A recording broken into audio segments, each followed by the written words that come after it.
Hiya and welcome to Undefeated. I know nothing about this game, in fact I've never even heard of it until yesterday.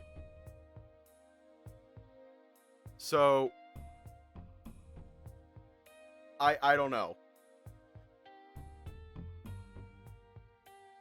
Here we're good, alrighty. And, let's just hop right in.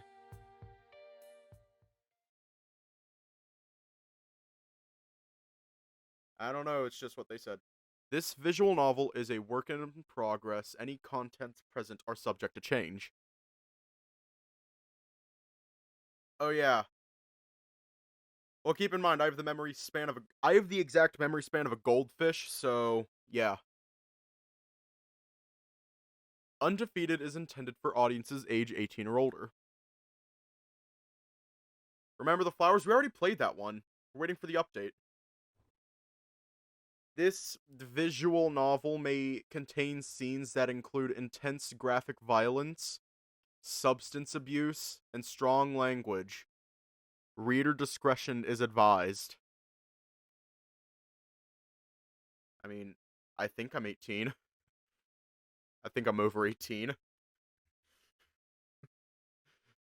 Last time I checked, 20 is a larger number than 18. Alright, kid. You're up. The chill of the metal floor nearly shocks me out of my focus. This place has been underground for some time, so it only makes sense that this floor is cold. I step onto the elevator accompanied by an attendant. The stout is dressed in formal black clothes, like a dealer at a casino. From an outside perspective, it's probably a strange contrast next to me. What is it, Stoat or Stout?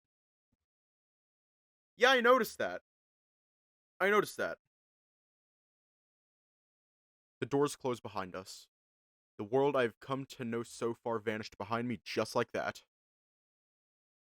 This is the path I've chosen. The elevator's waking growl shakes me back to my senses, and with those senses, my anxiety. So... My eyes dart to the Stoat. He's turned his head down to face a tablet. Standard procedure stuff, really. You read the contract. Rules should be familiar to you. No eye gouging, no killing, no foreign objects. Are we going to a fucking fight club? Are we about to make soap? His speech trails into more of a drone. I can't seem to focus on him. There should be a fire in my stomach right now. That burning desire that everyone that belongs here has. It was with me earlier. But right now, it's all I can do to keep myself from throwing up. Maybe that's what that burning feeling actually is. The Stoat keeps speaking. I should probably listen. Your contract requires you to win at least one fight before you're allowed dismissal. If you faint, submit, or are forced out of the ring for 10 seconds, or are unable to fight for any reason, you lose. My ears twitch at that last bit. He looks up at me. Any questions? I realize now I've been staring at him this whole time. I nod as if I've been paying attention the whole time. My mouth feels dry, welded shut. I don't know what I'll say, but he's expecting an answer, so I breathe out and nod. My breathing is a lot shakier than I expected it to be. In fact, my whole body is tensed up like cables holding up a suspended bridge. I can't force myself to relax. I think the Stoat notices too. His paw rests itself tenderly on my shoulder. Hey kid, take a breath. His expression lightens up. You're gonna do fine. Everyone's first time is like this. I open my mouth to speak, but all I can muster is another shaky breath. You're Alex, right? I swallow. It's Xander, actually. He pauses and looks down to his tablet. It says Alex here. Listen, Alex, it's just your first fight in the big leagues. Don't get so nervous, people don't start judging till the third or fourth fight. Just do what you know you have to do. And when that bell rings, don't stop until you hear it ring again. Well, we're gonna die. It was nice knowing you all. We're gonna fucking die. Just...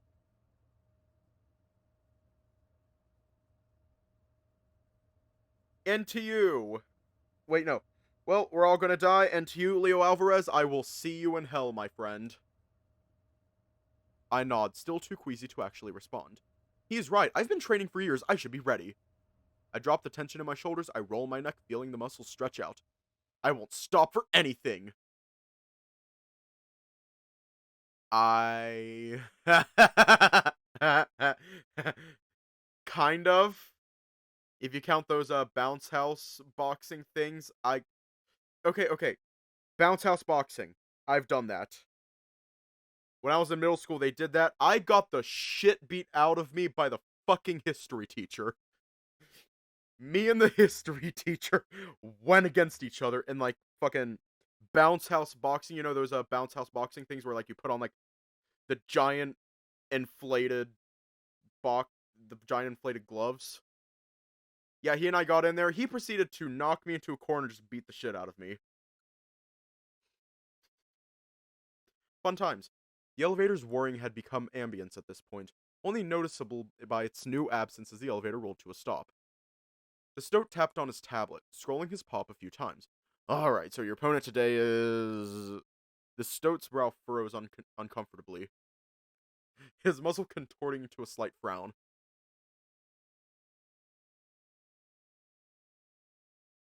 My guy, they were cheering for the history teacher. That doesn't seem right. The queasy feeling leaks back in from the pit of my stomach like a ship slowly slipping underwater. It says that your opponent today is Bruce. Which, can't really be possible. He laughs. It feels genuine. Hiya. Well, that figures. Even our system can get mixed up sometimes. I'm sure it's just an error on my end. I do wish I could tell you who it'll be, though. That usually puts some people at ease. I think that sort of went out the window when you said I'll be going against Bruce. He laughs again, and my anxiety melts a bit when he does. I've been in this elevator for what feels like hours. It's nice to hear someone act so casually. Just then, the doors slide open. Then a second set of doors immediately behind them. And behind that is inky blackness. I have no time to be nervous. I have no energy left to waste on it. The more I focus on the anxiety at hand, the worse off I am going to be. His paw clamps against my shoulder. Well, whoever it is, knock him dead, kid. In the wise words of Sasha... I know! But in the wise words of Sasha, if you've seen Titan Maximum, that one Adult Swim cartoon, Titan Maximum, made by the same people who made Robot Chicken. Aim for the crotch. I nodded. Thank you. My feet are grateful to leave the cold surface, so a part of me didn't want to leave. But now the doors have shut, and all I have is me. No one can change what happens to me from this point on. I am responsible for what happens. Though I wouldn't mind if someone turned on the lights here. Just like the elevator, the air could only be described as stale? Makes sense given how far underground we are. It's a little chilly, though.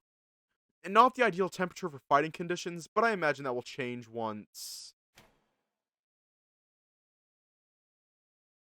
Fuck. Ah! Fuck! It takes me a moment to adjust to the lighting. I'm familiar with the layout, but it kind of takes me how much bigger it is than on TV. But it kind of surprises me how much bigger it is on TV.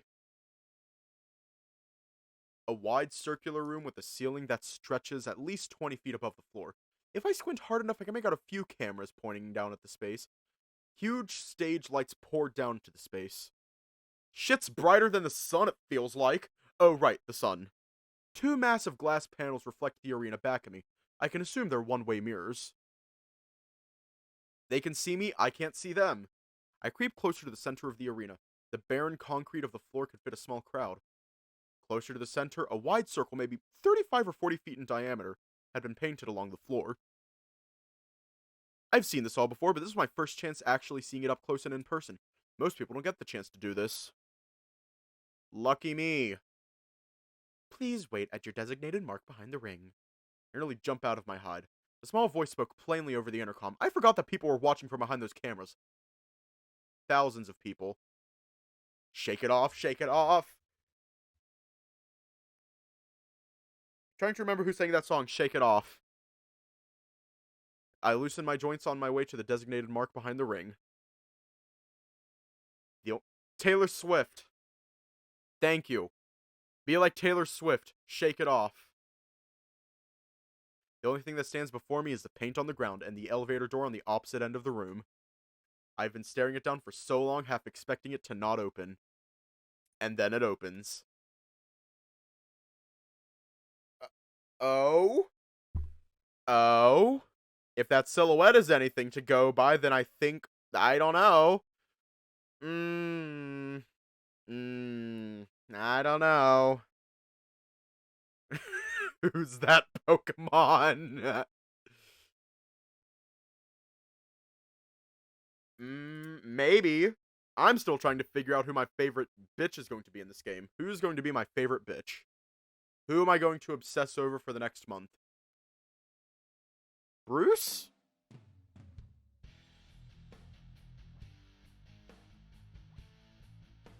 He's not my type. The elevator doors close, and I can see him much clearer. It really is him. Words fail me. My heart picks up in pace and my breathing follows suit. I feel small, well, smaller in comparison. I had known his body was weathered when I saw it on TV, but seeing it up close like this was nothing I could have imagined. Scars littered his body, one crossed his snout, with a few marking past attempts on his chest and midsection. I think I remember his stats back when I would watch his fight. 7 feet tall, 350 pounds. The size seemed so trivial before.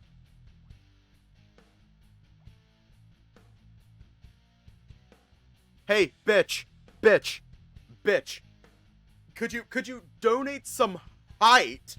Could you please donate some height? That would be greatly appreciated. Thank you.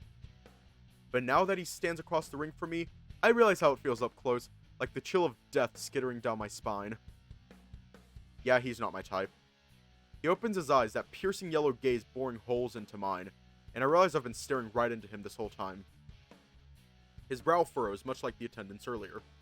His stoic, solid stance stutters. I don't know yet. I don't know who my favorite is going to be here.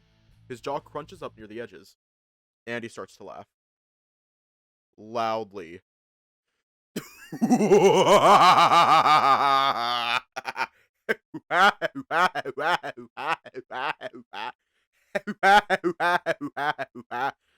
I jump with how sudden his outburst was. Are they serious? Is this a prank? The dinosaur points to a camera. This is you, Frank, poking me able to fight like this. Bruce laughs a few more weak chuckles. I almost want to laugh too. The beast folds his arms over his chest, smiling down at me. So, kid, what's your name? My body is trembling again. There's no way this is happening. I'm not about to leave my opponent unanswered. Xander! I spat the name like the frog and my throat was leaping out.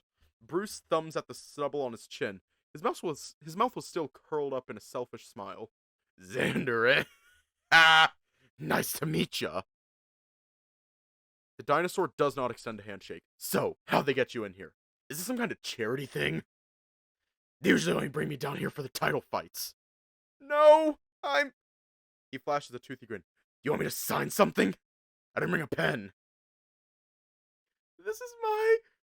Bruce moves into the circle toward me. I consider backing away, but the man clearly has no personal space issues. He reaches out, clutching my arm. His grip is tighter than I'd imagined, which was already pretty fucking tight. The leathery palm presses hard into my fur, and I swear it nearly scratches my skin. I'm not here as a fan! I yell, mostly out of fear, thinking it would stop him. I'm a fighter!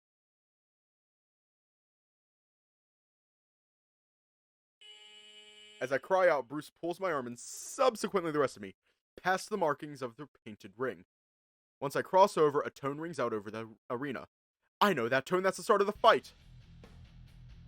And we are going to die. And by the look frozen on Bruce's face, he knows it too. He should at least by now. Maybe if I act now, I can catch him off guard. The attendant did say to start as soon as the bell rings. I'll stun Bruce with a strike to the liver. Once he's disoriented, I'll force him out of the ring. Not like there's any way I'll render him unconscious. It's unfortunate that Bruce grabbed my right arm.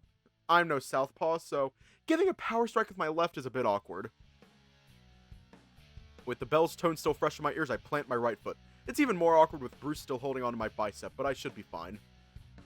My hips twist themselves violently to the right, and with them, my shoulders. Followed by my newly formed fist, Bruce's right arm had been the one to grab my bicep, so his side was totally unprotected. My lips flare up slightly as my blow connects, half from the ferocity from which I struck, the other half is from the sting his skin had influenced onto my bare fist. I swear I must have scraped my knuckles. Oh my god! A nail! Bruce's body is more akin to the heavy bag I spent countless hours practicing on. That thick, leathery skin wasn't just a myth people claimed dinosaurs had. That height is dangerous. What's more, Bruce hadn't even flinched from the blow. In fact, I feel his grip on my arm as firm as ever. I'm almost scared to look up. Bruce took care of that for me, though. Not much of a chance to retaliate. My right arm is wrenched uncomfortably in the air. Something snaps. I grip my teeth, letting out a weak growl as Bruce throws me behind him, my body crashing down into the center of the space. I scramble to orient myself upright, my feet shuffling along the concrete. It's all I can do to keep the focus off of my shoulder. It's a pain I've felt before, but not one that I really wanted to ever feel again. If it's not broken, it's definitely dislocated. Not that it really matters though. Bruce's shadow loomed over me, silhouetted from the lights above. I can't read his face. I don't really know what kind of shit luck they got you in a fight with me. I'm on my feet now. That could hardly call my stance ready. Steady. Couldn't call my stance steady. Bruce doesn't move. But I've got a job to do, and judging by your stunt there, seems you do too. This is bad. Obviously. Think you fucking idiot. That liver shot should have taken him out. But it didn't, and now you can't move your arm. The only attempt I make to move my shoulder erupts in even more pain. Feels like it's about to burst. A desperate cry tries to burst from my throat, but his grip traps it inside.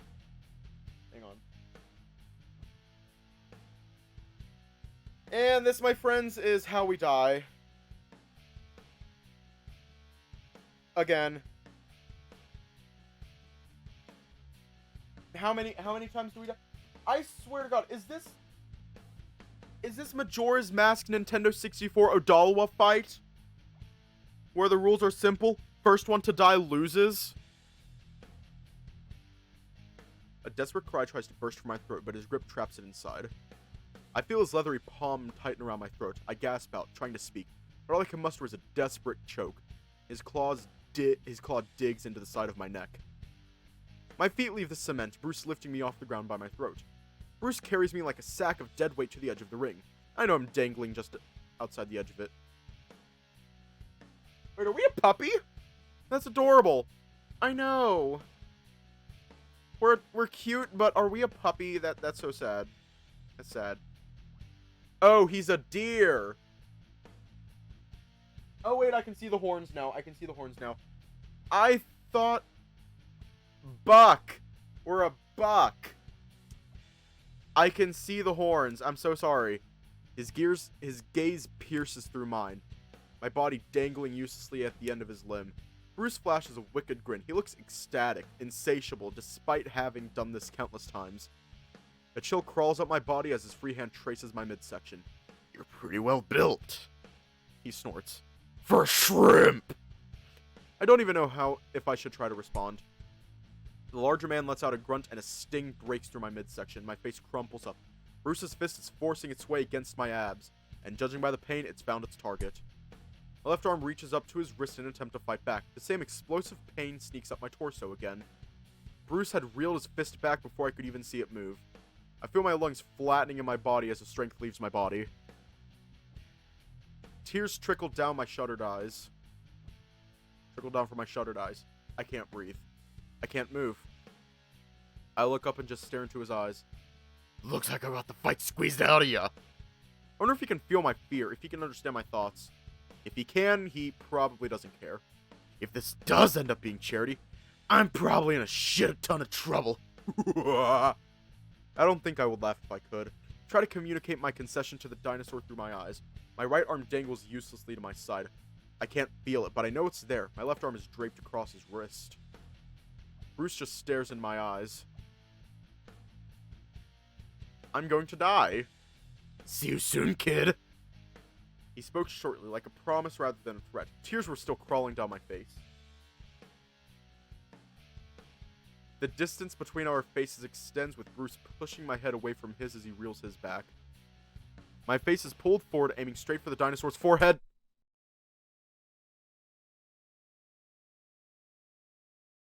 My vision goes white. I don't even feel the headbutt. I don't really feel anything right now. I don't remember hitting the ground, but I guess I'm here now. People are standing over me, talking. Loudly. Christ! I should probably open my eyes.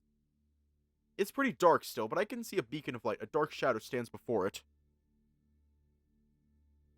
The shadow shifts, stepping into the space, and a second later, the darkness swallows the light from either side. One of the men standing to the either side of me grips my left shoulder gently. Can you stand? I grunt and pull myself up to a standing position, albeit incredibly unstable. We need to ask you a few questions. Try and stay awake for us, bud. To be frank, sleep sounds fucking amazing right now, even if everyone is so loud. What is your name? Xander. Where are you? I sigh. A Fang League fight. We're in the ring if you want specifics. Do you remember what happened? My head hurts. The lights are way too goddamn bright. I got knocked out and I think my shoulder is fucked. They give me a chuckle and mumble something under their breath. The person keeps asking me questions and I keep answering them.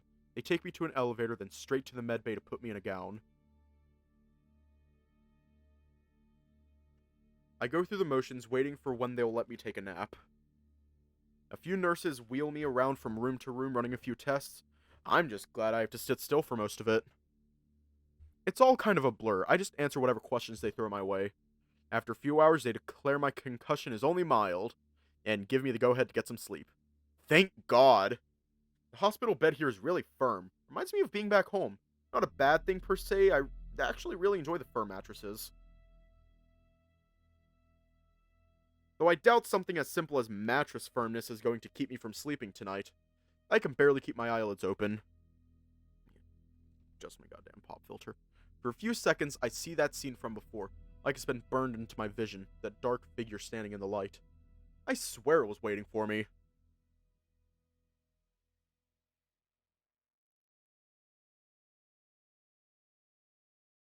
I don't know how long I've been sleeping, but it feels nice to have my eyes closed. So I've just been laying here for a while. Lucky. The electronic drone of my room was getting on my nerves, though. A slow sigh crawls out of my muzzle, and my eyes finally pull themselves awake.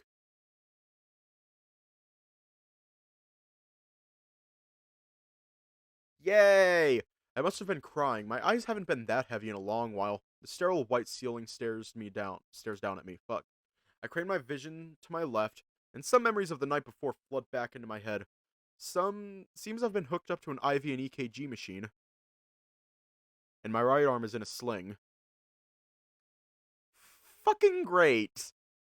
My attempt to sit up was immediately met with resistance through a heavy, dull pain shooting down through the center of my skull. Fuck. I push through, the pain fading away with a few pulses like a heartbeat through my brain.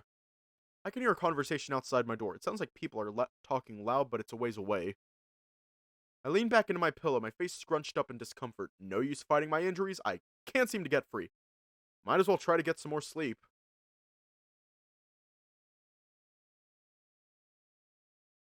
Is what I wanted to do. The dull sounds from outside my door had grown much, much louder. I think I recognized that voice. I'm afraid that's the only conclusion here. Don't explain it to me, explain it to him. The door to the room I'm laid down in is forced open. Light from the hallway pours in, and I'm blinded if only for a moment. Shadow casts throughout the room, but it hesitates. Oh, for fuck's sake, get in here! Judging from the other person's yelp and the way he stumbled into the room, someone else may have pushed him in. Oh, he's cute! But he scares me. After regaining his footing, he looks to the door, then to me. Before me stands a nervous-looking rabbit. He's dressed rather well, sort of similar to the attendant on the elevator from before. His eyes catch mine and his demeanor loosens up. Hello there, Alex! I narrow my eyes. My name is Theodore. I'm the commissioner's assistant. The figure by the door scoffed. My eyes snap over to him. Bruce. He's leaning against the open door, arms crossed over his chest. I've never seen him act so mellow.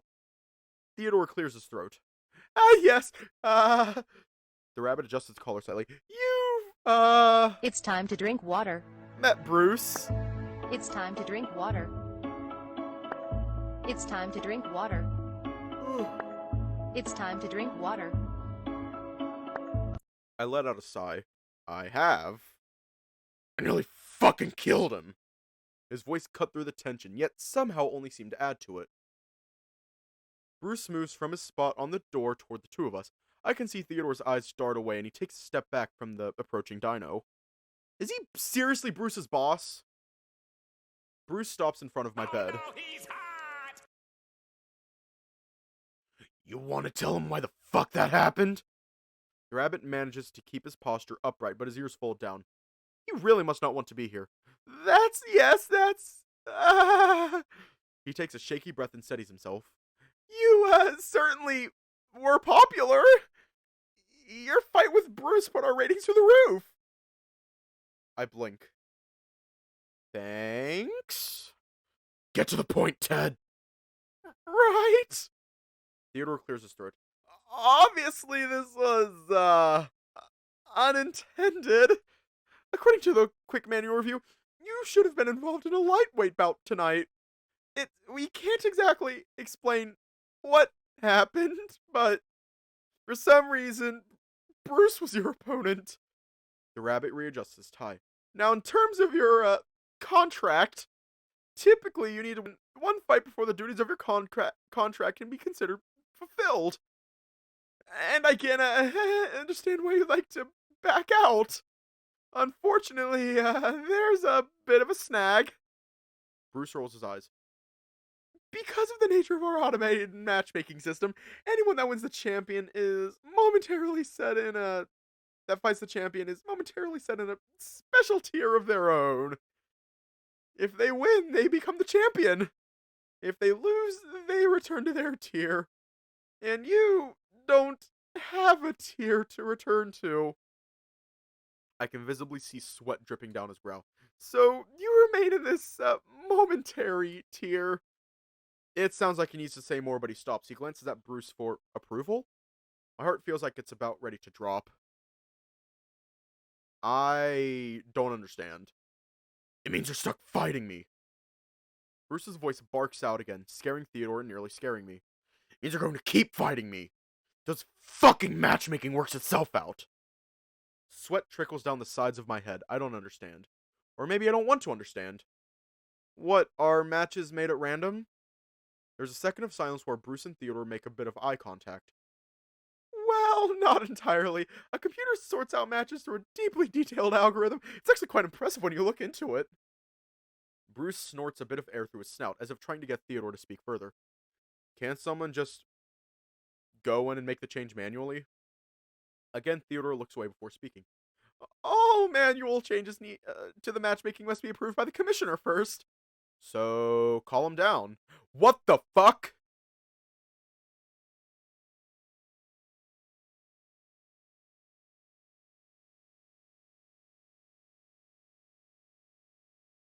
Bruce lets out a laugh that's more like a yell. You'd sooner be able to beat me than expect the commissioner to give a shit. His eyes shift down to Theodore, whose eyes shift directly away. I can feel my body going faint, like that sick you feel deep in the pit of your stomach. Thought of going through that again. So, what are my options? The rabbit speaks up.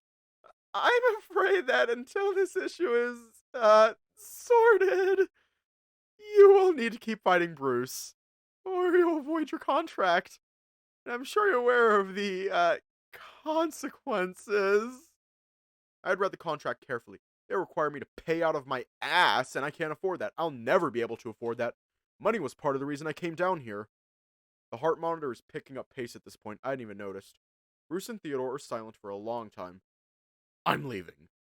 If you have any questions, Ted here will tell you whatever bullshit you want to hear.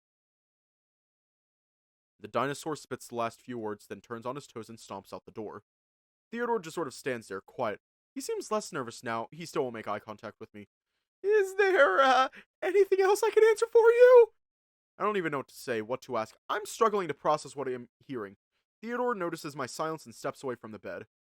I'll, give you some time, Alex. I don't bother correcting him. If you need to speak to me, please reach out to any of our helpful staff here. Rest well! And with that, Theodore trails out the room. And I am alone. Again.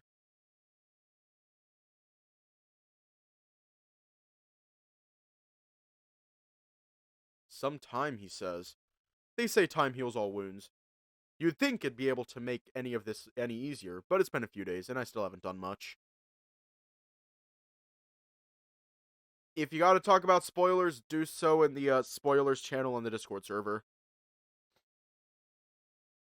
The quality of the medical staff here definitely is as advertised. Everyone's so receptive to my needs, although I really try not to ask for all that much. Last few days kind of went by without much going on, aside from whatever the nurses are putting into my body. They explain it as a medical steroid type thing. I probably should have paid more attention. Whatever it is, I'm not allowed to leave my bed outside of bathroom breaks. Any amount of serious movement could extend the healing process, they said. They did also say that it's extra restrictive for newbies, though. Bodies react differently to new medicines, especially for stuff as strong as this. They need to keep me monitored just to make sure nothing's going wrong in my system, apparently. Kinda sucks that I can't even go for a walk. My legs have been aching for a while.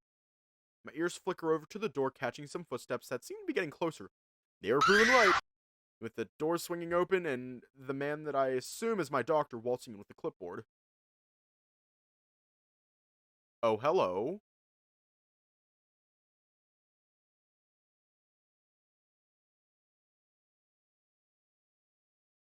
Hello.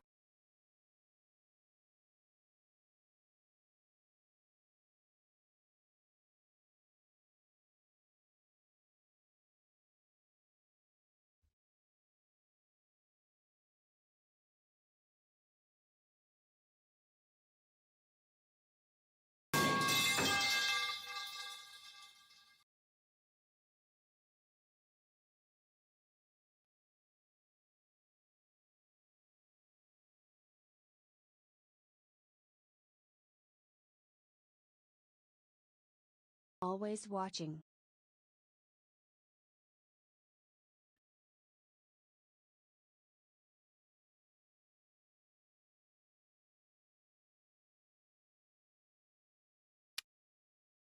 Hello.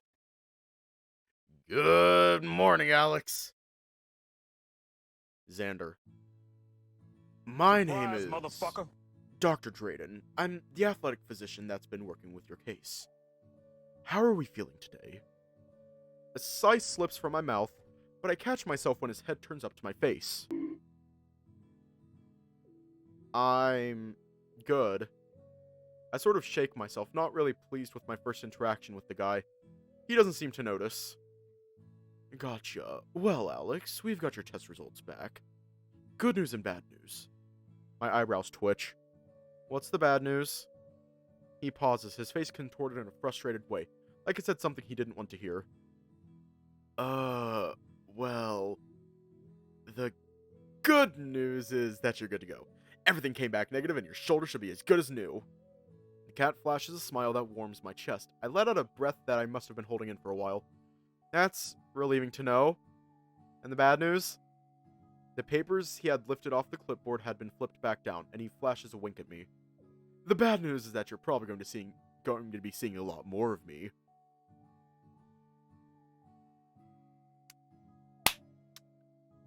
Are we sure that's bad news? You know, given your situation. Again, are we sure that's bad news? Seeing more of you, are we sure that's bad news?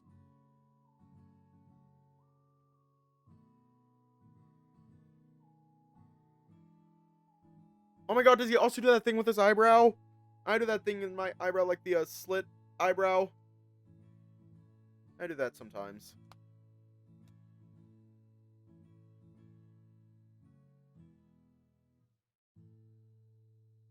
Yeah. Yeah, we get our ass beaten. Yeah, we have to get our ass beaten, but at the same time, we get to see this cutie patootie. Hiya.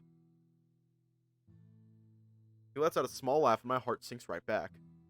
While I had spent the last few days keeping myself distracted with some television, I'm not particularly keen on thinking about the repercussions of my current predicament. He can tell I'm not exactly excited with that prospect either, as his laugh peters out. Oh, don't worry about it. Don't worry about it. Well, I mean, I hope you don't. Ted filled me in on the situation. Sounds like you're, really going through it. You could put it that way, yeah. His smile stayed for a second or so before he snapped down to his clipboard. But, yes, so, vitals. Blood tests all came back negative. Mild concussion, x-rays are looking fine. You'll need a bit of physical therapy to get your rotator and tendon back up to speed, but otherwise, we're able to discharge you right away. Don't shoulders take a couple weeks to get fixed? Usually, yes. I take it you've had this happen before? I frown.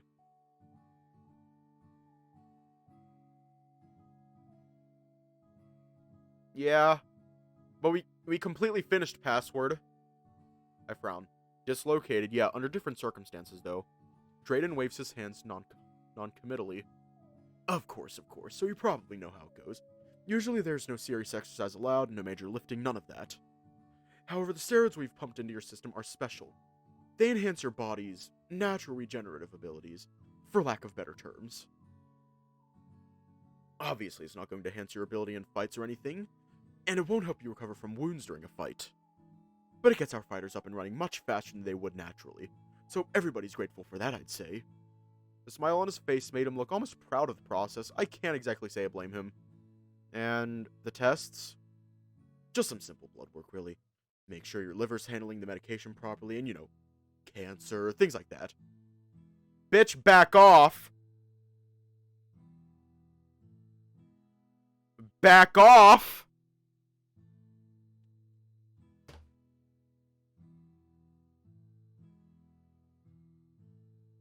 Bitch.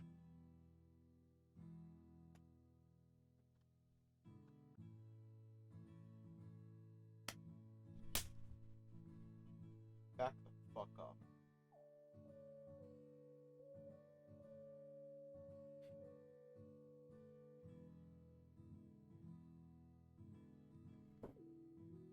Mama didn't raise no bitch!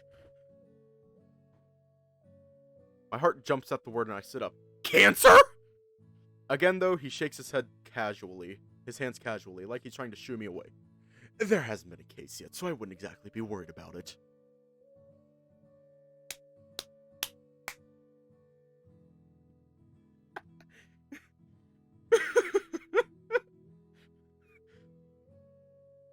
Yeah, well, guess what?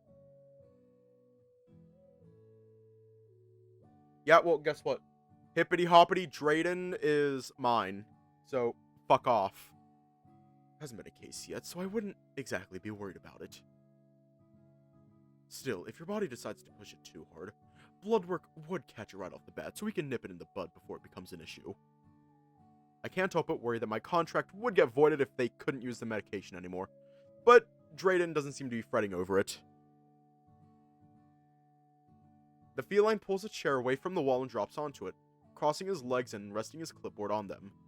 I'll set you up with some physical therapy with yours truly here in a day, but I think it's best for you to get out of this room. Get some fresh air. Well, I mean, so to speak. You've been here, 4 days? And the only people you've met were Bruce and Ted? I feel like you'd be more deserving of a proper welcome, all things considered. I nod, still a bit nervous of what that would entail. Would the others here resent me? Would they hate me? Applaud me? I haven't exactly had a chance to get a read on anyone else. Now, Alex, before I let you go... His pen clicks, he looks up to me. Do you have any questions for me? Yes.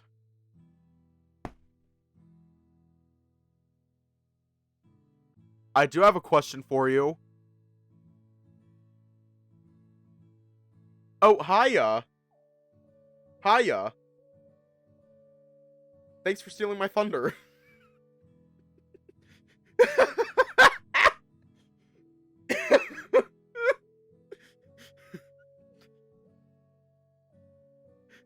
Don't worry about it. Plus, I'm pretty sure Wait, yeah, I think I do recognize you. You're, I think you do the music for this game, right? And the music for chord progressions? I don't know. His eyes meet with mine. Silence lingers between us for a moment. Do I have questions? Yes, for him.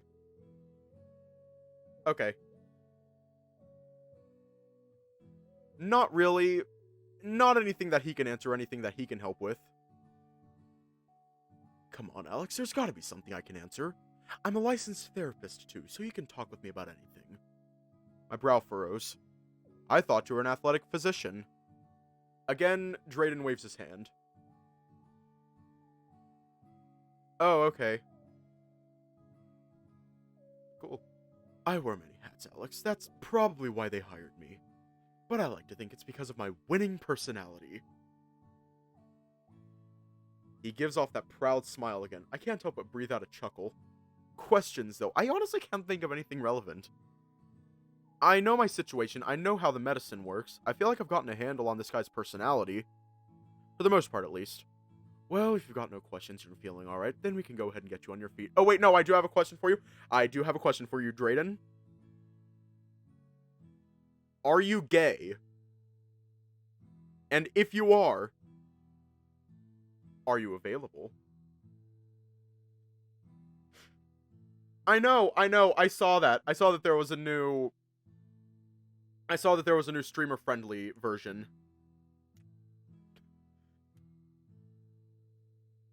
Well, if you've got no questions and you're feeling alright, then we can go ahead and get you on your feet. I guess he took my unintended silence as an answer. Am I feeling alright? I guess I'm pretty anxious to meet everyone else. To continue my training, maybe I just need to psych myself up again like I did on the elevator before. My stomach turns. Though I'm not sure whether that's from thinking about the fight or from the sight of the needle coming out of my skin, though. Ew. Alright, that's enough staring. I know, I felt so bad modding the titty picture out. Yeah, I felt so bad modding that out. But I didn't want to have the censor up all stream. Drayden assists me up out of the bed.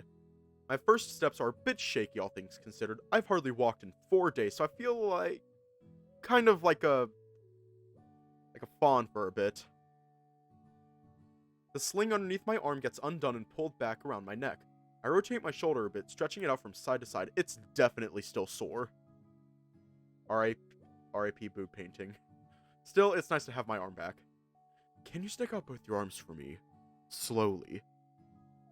I oblige and Drayden slips my gown off of me, balling it up and tossing it into a hamper across the room. After quiet cheer and a fist pump from making the shot from such a distance, he turns to my bare body. Baby girl, for you. Can't say that here. Cannot say that here. There's a spare change of clothes in the washroom for you. I'll give you a call when I've got your physical therapy appointment all set up. What else? He snaps his fingers a few times with one hand, holding the bridge of his nose in the other. Oh, right. Rooming situation. Head to the cafeteria. There's a guy there. Red. Little hyena guy. Real sweet guy. He should be looking for you. I nod and slip into the washroom to the side. Sure enough, under those fluorescent lights was a set of clothes, a familiar tank top and a pair of baggy pants. Putting on these clothes feels nice, feels familiar. It's been so long since I was able to just properly be alone. No one watching me, no cameras, no fights, the clothes press against my fur like a long, loose hug, welcoming me home. I know I can't stay in this bathroom for too long, but I almost consider it. Drayden would have some questions, though. I want to soak in this feeling for as long as I can. Alright, let's see the other boys. After a bit, I slide back out. Drayden's still there, tapping away on his phone. His ears twitch when I move, and his head soon follows. All good in there? My mouth curls up into an awkward smile. I'm still not sure how to answer that. Yeah. Thank you. His smile remains, but he waves me off. No thanks needed, just doing my job. Good luck out there. Oh, and hey, if you need to talk, my office is right next door.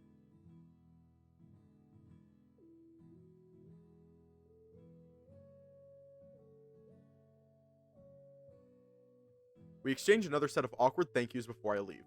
following instructions from a nurse to get to the cafeteria. Getting out of the medbay wing takes a bit of concentration. There are a lot of rooms with various states of occupancy, but there seem to be good spirits all around as I hear them. People talking, laughing, joking with each other.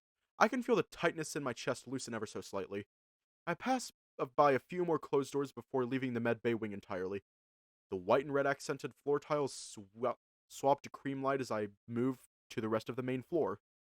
The halls of the facility are surprisingly clean, not like I pictured them as dirty or run down or anything, but they seemed almost sterile. Quiet too, even the medbay had a number of people strolling around on their way just to and from office rooms and offices. These halls are basically empty though. I only see one raccoon person stroll by and he has his earbuds in, duffel bag under his arm too, probably on his way back from the gym. He looks pissed.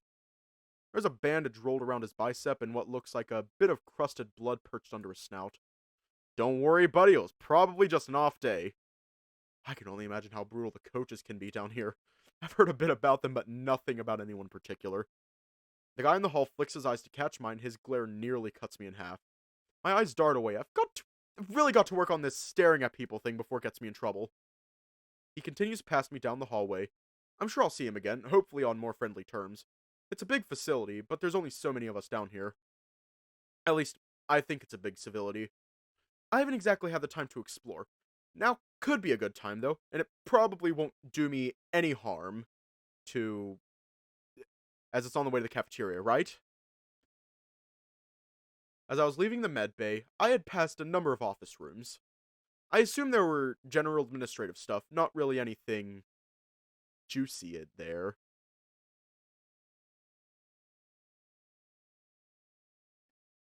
Well, time to be a bitch. The raccoon fellow from earlier moved out of one of these next rooms coming up. Upon closer inspection, the walls of this section of the hall are actually giant windows. I decided to look into one. There's two guys practicing some submission wrestling with a third guy leaning up against a wall. He looks exhausted. Our eyes met for a second.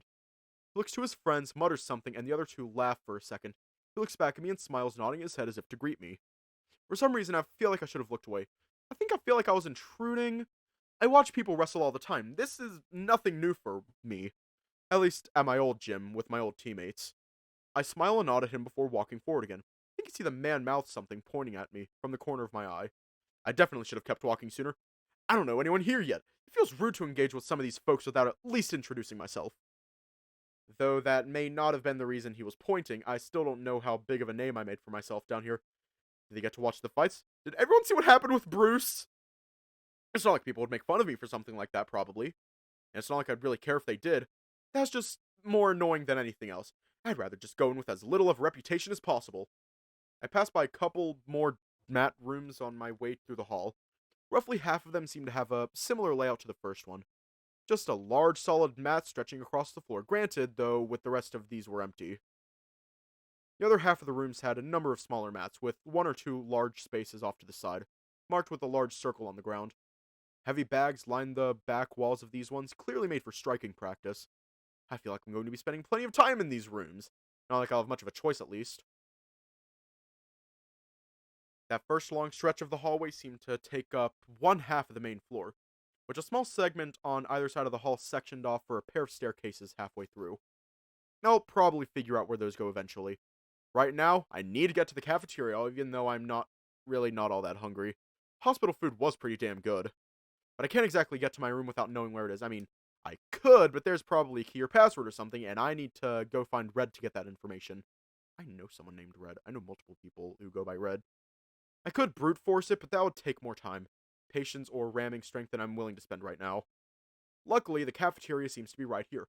Judging from the amount of sound coming from it, I'd heard it from a few doors down. But I guess I must have been too lost in thought. I turn the corner and enter the door into the noise. This is nice. This looks like a fucking... This gives me mall cafeteria vibes, and I love it. This gives me mall food court vibes, and I fucking love it. I love it. The open doorway leads into a massive chamber, with tables and seats scattered about all over. These seats, of course, are filled with men of various shapes, sizes, and species. The vibe seems similar to what I heard in the medbay, just much louder. People chatting, laughing, scarfing down food. If TV and movies were any indication, this is probably what college cafeterias would have been like. It's pretty fucking loud. I'm not sure I could get used to this, though I suppose I'll have to. I start walking through the aisles of tables. Along the back walls are a number of different food stations. Looks like they...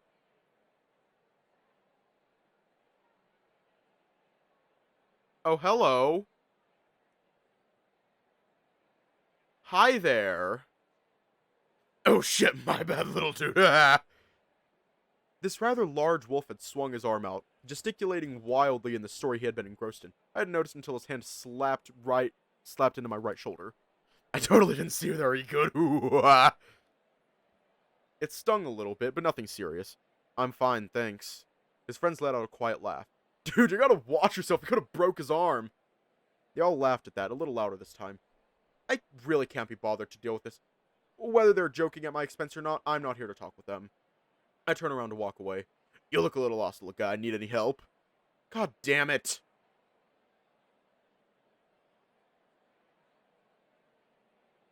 Okay, are we gonna walk away or are we going to tell him to fuck off?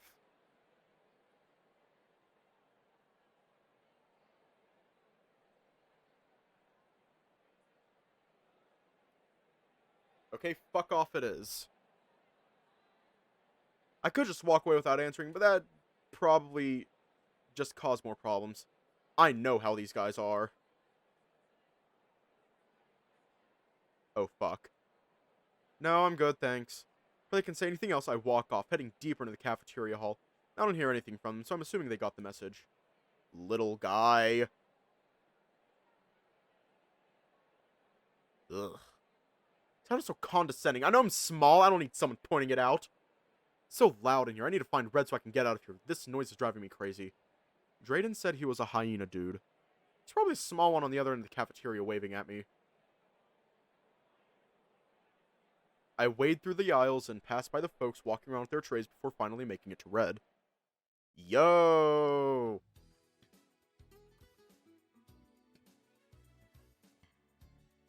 I need to come up with a proper voice for him. Okay, he's short, so I imagine that his voice is a little bit higher around here. The hyena is seated at the end of the table, separated from some other men by a few seats. Red waves a short salute. His tail flicks to either side underneath him. I wave back. Hey, it's Red, right? Oh, hiya. I extend my paw and he claps his own into it. Xander, nice to meet you. Good to meet you too, man. And yeah, technically it's Redline, but Red is fine too. I retract my paw after a nice proper shake. He keeps looking up at me and his tail is still wagging. There's always that awkward lull after meeting someone when neither of you really have an agenda to attend to. When circumstances just sort of force you to interact, but you really don't know what to say or how to proceed. I guess I've fallen into that again. He's still looking at me. Come on, man, take a seat. I want to hear all about it. I hesitate for a second before dropping down across the table from him. What? Are you saying you should have a... Keisuke... Saying you should have, like, a fucking Keisuke Roswell voice? I hesitate for a second before dropping down across the table from him. It? Yeah, man, the fight! He's getting pretty excited at this point. I'm talking about this voice. It's... I over at the man sitting a few seats down. He didn't seem to notice or care, so I turned back to Red. This voice. I mean, you saw what happened, right? I don't want to do that voice. I don't like doing that voice. It's painful. I mean, you saw what happened, right? For sure, I mean, I think we all did. People don't really like to miss Bruce's fights. Redline takes another bite of his sandwich, holding the unfinished half in his hand as he talks. People here say he gets angry when people don't show up to watch, so I guess everyone just sort of comes out to see what's up. He swallows. But Christ, dude. We lost our fucking minds when they showed you, dude. The goofy southern voice. Are you talking about this? Are you talking about this? Way worse bit in a bloodbath, man. I think people are putting money on whether you'd even survive. I narrow my eyes. Sorry to disappoint. The hyena lets out a sharp one-beat laugh. Hey, don't sulk to me. Yeah, we're going to stick to that one. I made a cool $50 off you pulling through. He laughs again, a little quieter this time. I can feel myself glaring at him. Well, then I'm glad I pulled through for your sake. I appreciate it, dude. Maybe if it happens again, I'll buy you something nice after you can walk again. He laughs at his own joke. I think he's picking up the hint that I didn't think it was as funny as he thinks, and his ears flicker slightly. What's the matter? If you're upset about losing, don't be, dude. Dude's like, really big dude. Redline shoves a couple of fries into his maw.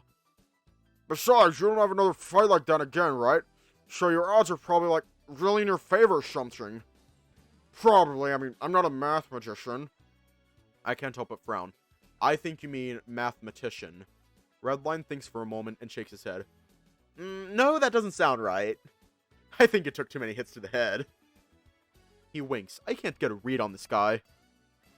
But I can't help but feel a smile creep up the corner of my mouth. You know I didn't take any. You saw the fight. He swallows the mouthful of salad he had. That's true. Maybe the medicine is making you loopy then. I shrug. That's probably what it is, yeah. Hope you keep good on your promises, though I've got another fight lined up with him. Redline coughs, gagging awkwardly on his salad. Takes a swig of water, swallows, and inhales. What? Redline nearly stands over the table now, glaring down at me while I fold my hand over the side of my temple. I can tell the men down the table are looking at Redline as he yells. You have another? Are you insane? Please be quiet. Why? Fuck. I stare daggers into him as he continues to yell. Because people are starting to stare? No. I mean... He pauses, looking around to the number of people that had turned to our direction. We're going to stop a bit for the ad. Yeen is absolutely flabbergasted.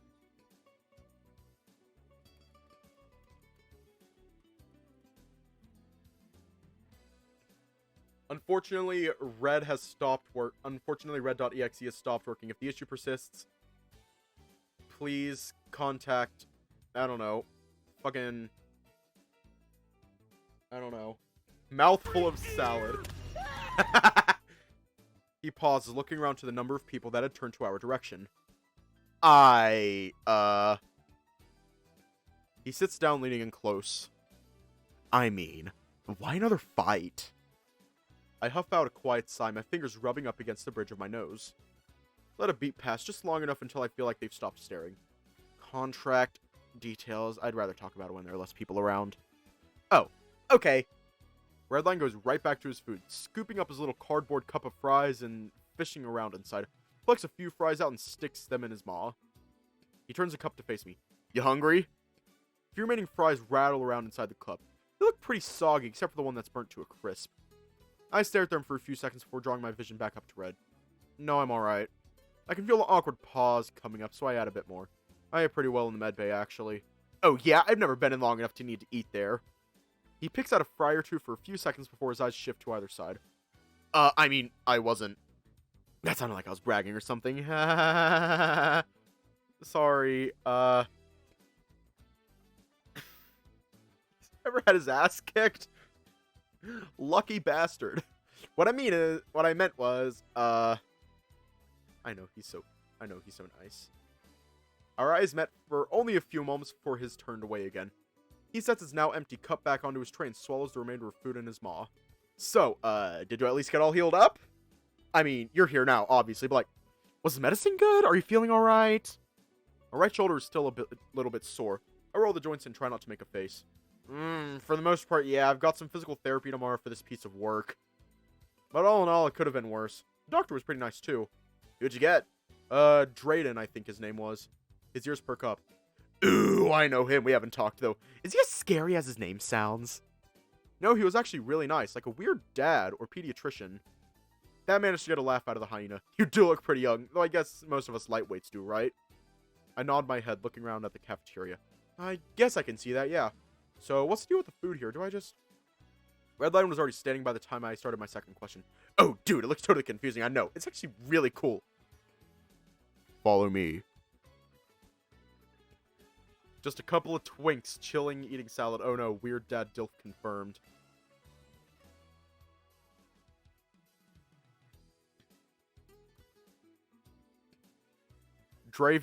Not Dravyar. Drayden is officially my next obsession.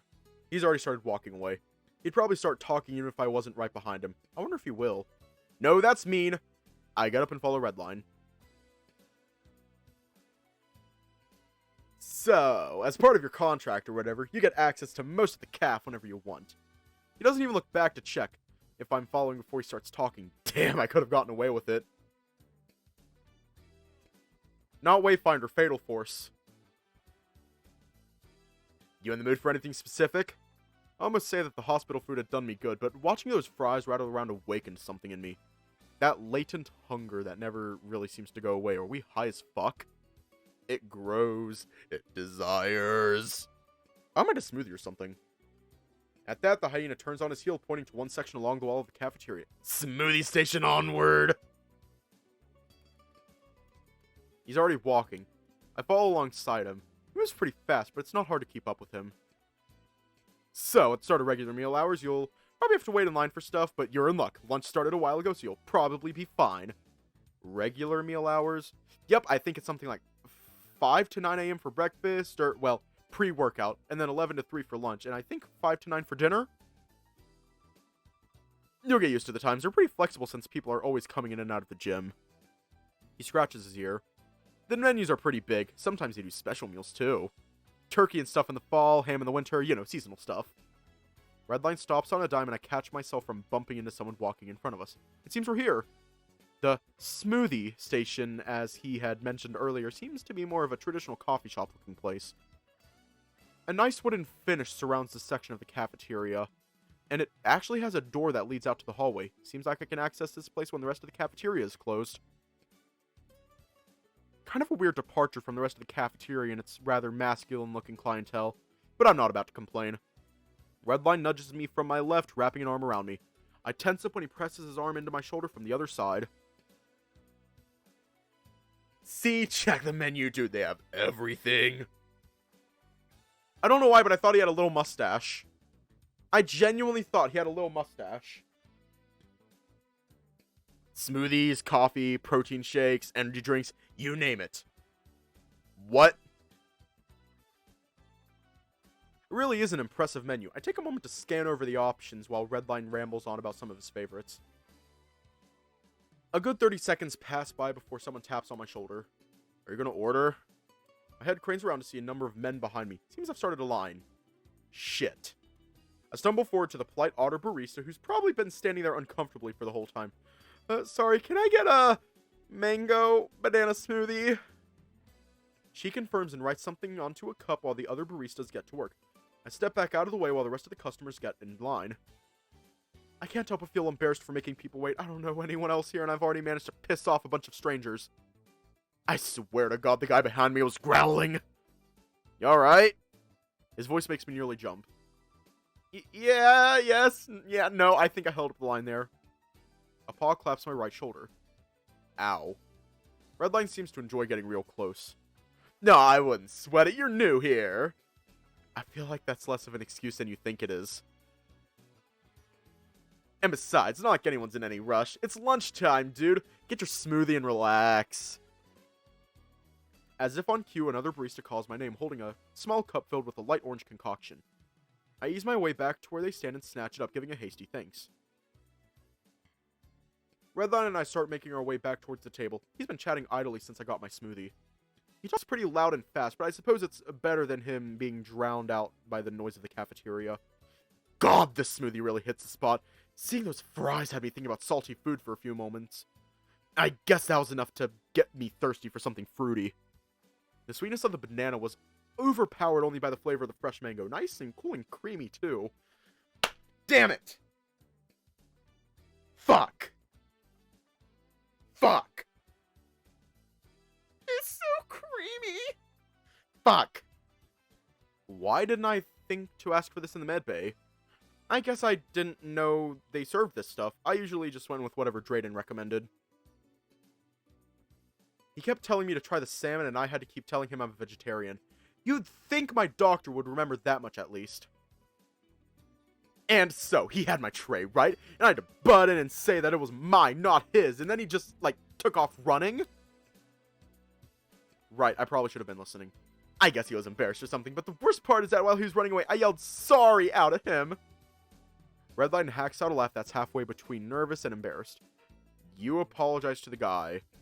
To the guy that's trying to steal my food. I didn't know what the hell was wrong with me. His paws press into my temple, muffling an exasperated groan. I mean, hey, if the food is good enough, then... Oh, dude! It was fucking amazing. Like, so good that I gotta pace myself with it. Luckily, they only have it on the menu, like, once a month. Otherwise...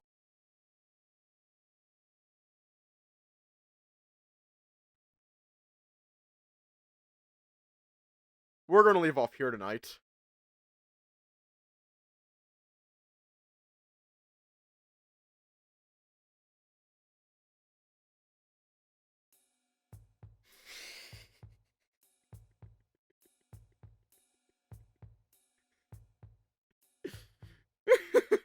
It was so fun. I know I suck. However, keep in mind, Liar and Soul Creek are getting updated within the next couple days. Remember the Flowers and Roads Yet Traveled will get updated any day now. I had so much fun with this. I'm having a lot of fun with this. And stay safe. Have a good night. And I will see you all tomorrow. Drayden is mine, though.